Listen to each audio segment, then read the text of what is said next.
25 ans. L'envers de la science, c'est ce qui m'a toujours intéressée.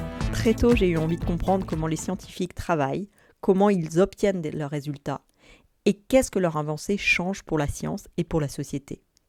Ma passion, c'est de me balader dans les couloirs de laboratoire et de rencontrer ceux et celles qui font avancer la science. C'est peut-être pour ça que je suis devenue chargée de valorisation et d'animation scientifique au Centre d'excellence pour l'autisme et les troubles du neurodéveloppement de Montpellier.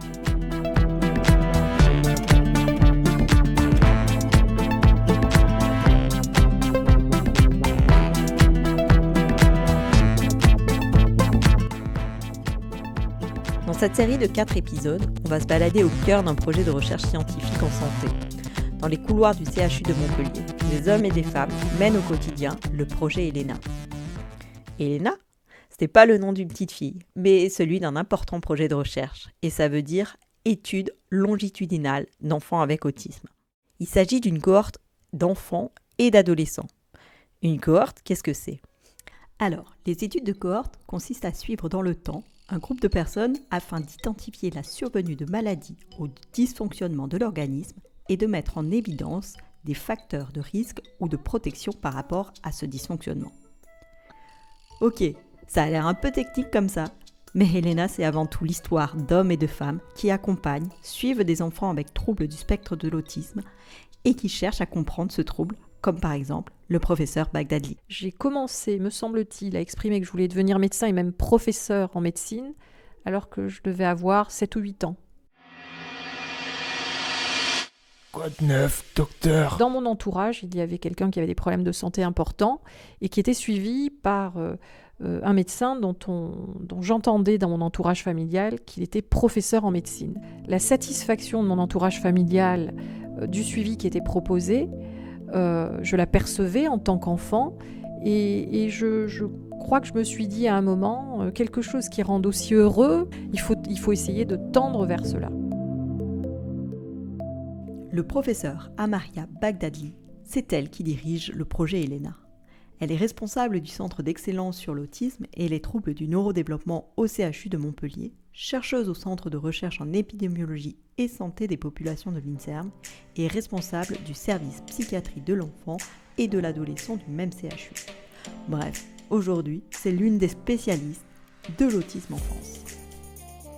Lorsqu'au cours de son internat en médecine, Amaria Bagdadli rencontre Charles Ossillou, chef de service en pédopsychiatrie qui reçoit régulièrement des familles avec enfants autistes, le destin professionnel de cette jeune médecin s'ouvre à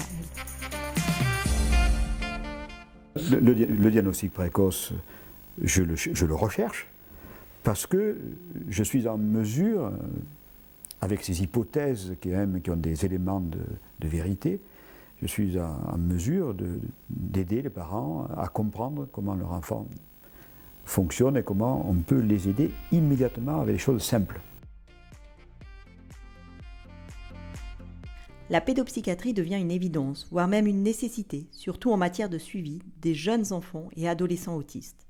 Lorsque la professeure devient pédopsychiatre, dans les années 90, la prise en charge des enfants avec autisme est très insuffisante et la jeune médecin est profondément touchée par l'attente et la demande des familles qui est alors immense.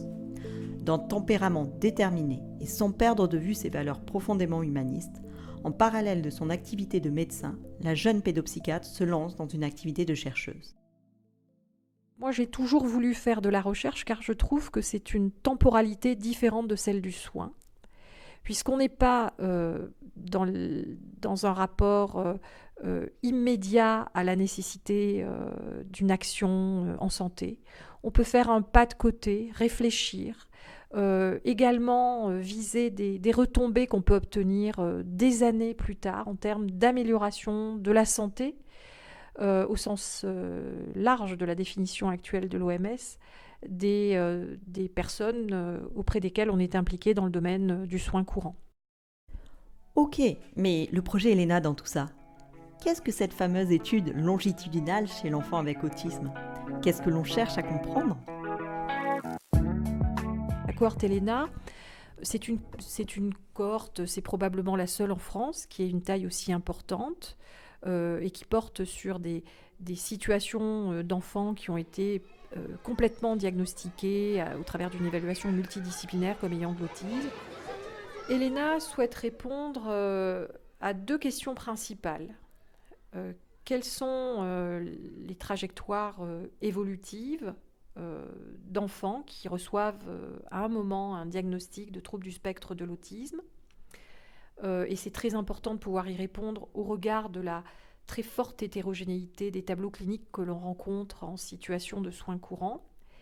Et ensuite, au regard de cette grande diversité de trajectoires évolutives, qu'est-ce qui explique les divers pronostics évolutifs, puisque certains enfants vont évoluer vers des pronostics relativement sévères, marqués par des situations de handicap fortes, avec des retombées difficiles pour eux-mêmes du point de vue du fonctionnement, mais aussi pour leur famille du point de vue du besoin d'aide et de la qualité de vie. Et puis, à l'autre extrémité, il y a des enfants dont les trajectoires les mènent vers des vies quasi normales. Et il est vrai qu'il est toujours très troublant lorsqu'on reçoit dans les soins courants des enfants de remarquer qu'ils se ressemblent presque exactement du point de vue du fonctionnement adaptatif durant l'enfance et que plus tard l'un évolue vers un tableau quasi normal et l'autre conserve un handicap important.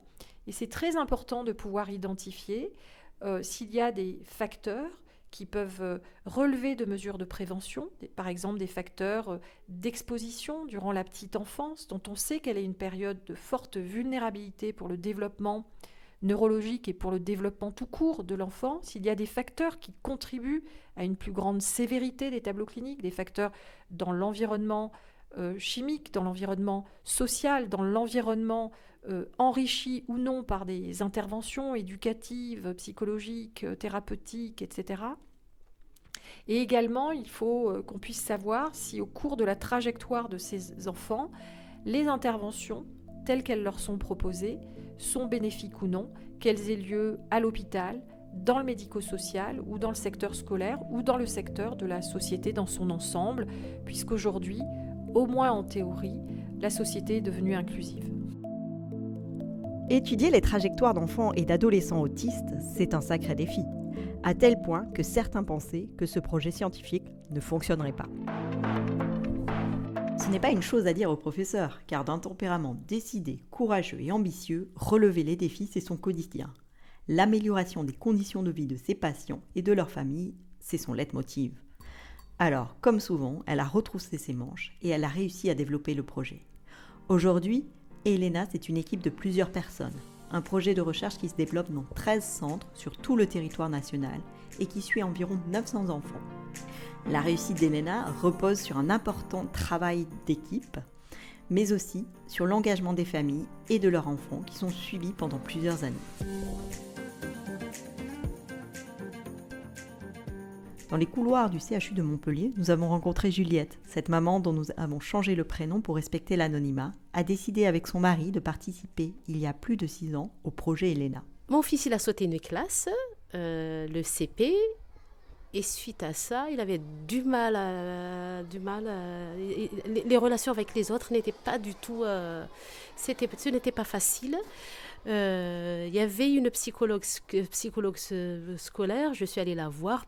Et c'était elle qui nous a dirigés vers le centre. Au CHU de Montpellier, le diagnostic est posé. Le petit garçon a un trouble du spectre de l'autisme. Le pédopsychiatre que la famille rencontre propose de participer au projet de recherche Elena. Non, tout de suite, on nous sommes dit, mon mari et moi, pourquoi pas ? Pourquoi pas ? Tout de suite, on n'a pas hésité. C'était important parce qu'on voulait aussi savoir quel est le handicap de Manoa et comment l'accompagner. Et comprendre ce handicap-là, parce que pour nous, c'était tout nouveau. Mais en quoi consiste l'implication des familles et leurs enfants dans le projet Elena ? Comment et quelles données prélève-t-on ? Qui sont les personnes qui construisent au quotidien cette recherche ? En quoi consiste leur activité ? Je vous invite à le découvrir dans un prochain épisode.